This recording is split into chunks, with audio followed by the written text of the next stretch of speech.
Welcome to the Prevailing Word. I am Apostle Richard Onebamo. On our Prevailing Word today, it is, don't get ahead of God when things are not moving fast for you. Don't get ahead of God when things are not moving fast for you.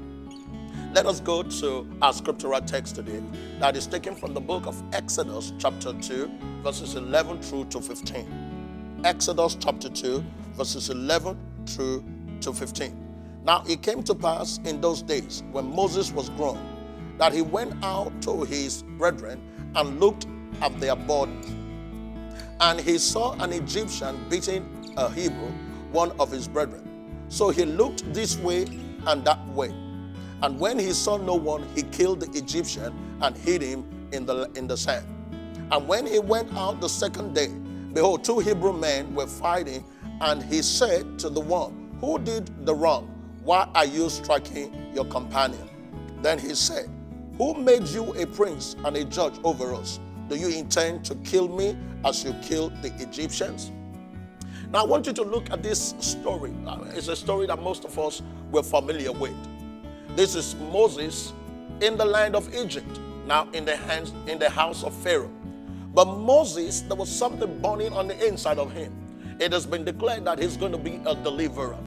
But Moses could not wait for the things that God has ordained to take their course. And so what Moses did was that he went ahead of God when things are not moving fast for him. Things are not happening at the pace that he had intended them to.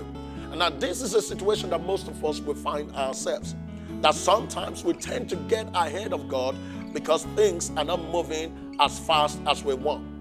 So our prevailing word today is that we must not get ahead of God when things are not moving fast for us. We must learn to wait upon God. We must learn to trust the plan and the process that God has in place. And so I want you today, no matter what you're dealing with, no matter what you are expecting, that you must not go ahead of God. Ask God questions. Father, is it the time for me to do what you have ordained for me to do? We saw that in the life of David when the enemy came to attack them. When he got home, there was a mess. Everything was in disarray. But he did not just pick up his stuff and began to pursue after these people. But he inquired of the Lord, shall I pursue and overtake? You must trust God's judgment. You must trust the word of God. And so, in order for us to be that which God has ordained for us to be, we must learn not to get ahead of God. We must learn not to go before God. We must wait upon the instructions that God has given to us. So our prevailing word today is, don't get ahead of God when things are not moving fast for you.